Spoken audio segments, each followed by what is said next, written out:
when hope bursts like a bubble. Today we're going to talk about our hopes.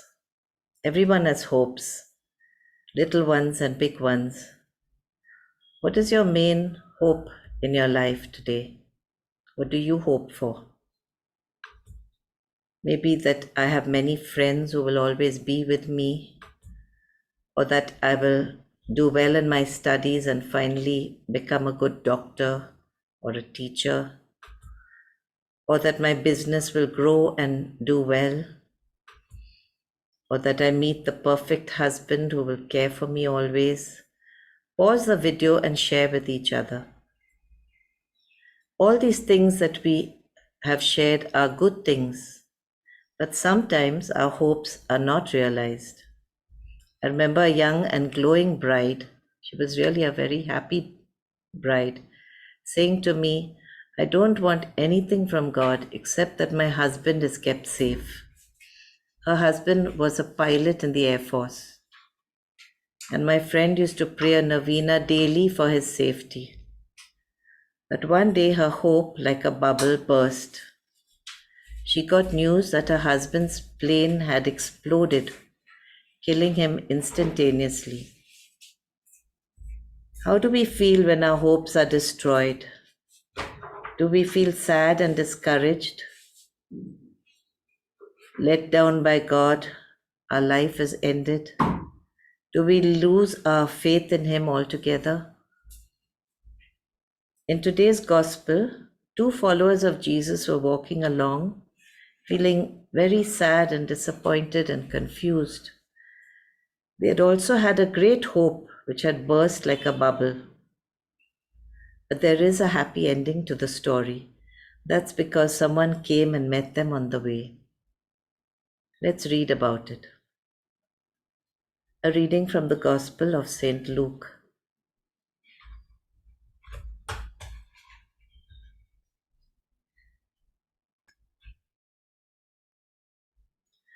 Now, on the same day, two of the disciples were going to a village called Emmaus, about 7 miles from Jerusalem, and talking with each other about all these things that had happened. While they were talking and debating, Jesus himself came near and went with them. But their eyes were kept from recognizing him. And he said to them, What are you discussing with each other while you walk along? And they stood still, looking sad.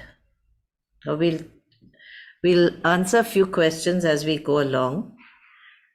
The two disciples were talking and debating, it says. Can you imagine what they were saying to each other? Maybe they were saying, Why did the master allow himself to be killed? He was powerless in the Romans' hands. Don't forget how he brought Lazarus to life and he healed the blind. What's the use of all that? He couldn't save himself. Now, why did the friends remain sad even though Jesus had joined them? Maybe because they didn't recognize him. We don't know why they didn't, but it often happens to us that even though Jesus is walking with us, we often don't realize it.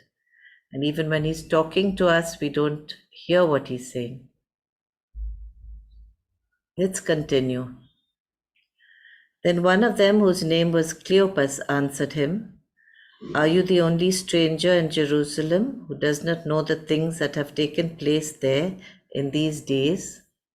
He asked them, What things? They replied, The things about Jesus of Nazareth, who was a prophet, mighty in deed and word before God and all the people, and how our chief priests and leaders handed him over to be condemned to death and crucified him. But we had hoped that he was the one to redeem Israel. So Jesus knew very well what had happened. Why do you think he asked them what things? Maybe he wanted to let them share what they were feeling. Jesus listens to our stories. He wants us to share.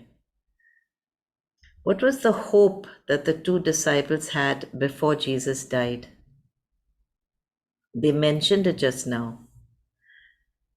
They had hoped that Jesus would fight and save them from the Romans, save their country, Israel. So was Jesus going to do that? No, he was going to save the whole world. So his plan was much, much greater than their little hope. It happens to us also. God's plan is much greater and better than what we hope for. Anyway, after listening to them, Jesus spoke. He said to them, "Oh, how foolish you are, and how slow of heart to believe all that the prophets have declared. Was it not necessary that the Messiah should suffer these things and then enter into his glory?" Then, beginning with Moses and all the prophets, he interpreted to them the things about himself in all the scriptures. What did Jesus scold the two men for? For being foolish and slow of heart to believe. Slow to believe all that the prophets had said. Slow to believe the scriptures, the Bible. And what did he say was necessary? That the Messiah had to suffer first and then be glorified. What about you and me? Do you think that as followers of Jesus, we don't need to suffer, or we need to suffer? Or maybe we can just jump straight into heaven? I don't know. Think about it. Let's continue. As they came near the village to which they were going, he walked ahead as if he were going on. But they urged him strongly, saying, "Stay with us, because it is almost evening and the day is now nearly over." So he went in to stay with them. Now, why did Jesus act as if he was going on? Maybe he was waiting for an invitation. Jesus waits for an invitation. God never enters our lives unless we say, "I want you." And these two men already were trusted him, they felt happy with him, and they urged him strongly, it says. Okay, what happened next? When he was at the table with them, he took bread, blessed and broke it, and gave it to them. Then their eyes were opened, and they recognized him, and he vanished from their sight. They said to each other, "Were not our hearts burning within us while he was talking to us on the road, while he was opening the scriptures to us?" That same hour they got up and returned to Jerusalem.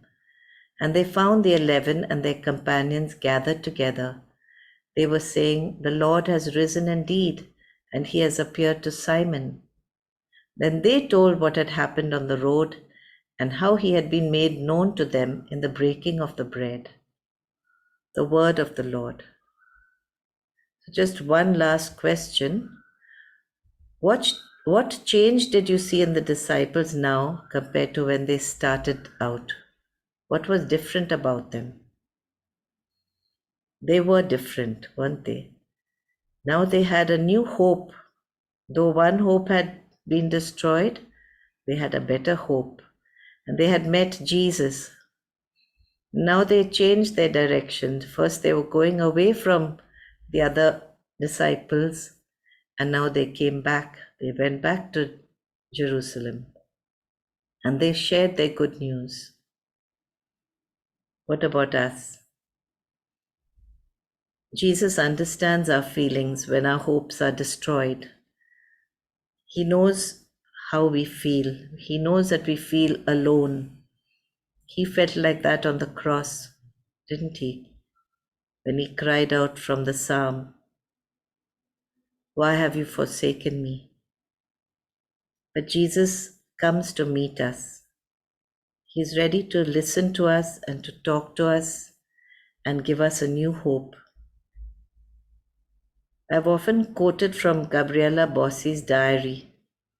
So once she was traveling on a freezing cold train for 40 hours.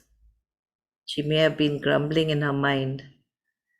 And then the voice of Jesus spoke to her, saying, "If I had another way of bringing you closer to me than suffering, I would choose it." Jesus doesn't want to make us suffer, but he knows how to lead us to happiness, greatest happiness. Bring Jesus your biggest disappointment and tell him all about it. Now listen to him as he speaks to you. Dear Lord, though I can't see you, I believe that you are walking with me right now. Help me to let go of my disappointments, my hopes that have been destroyed. Give me a better hope and help me to trust you with my life.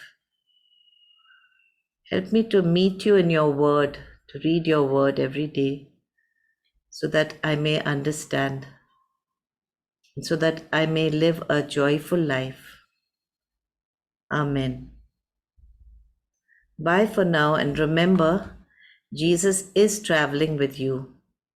Read his word and listen to him speak.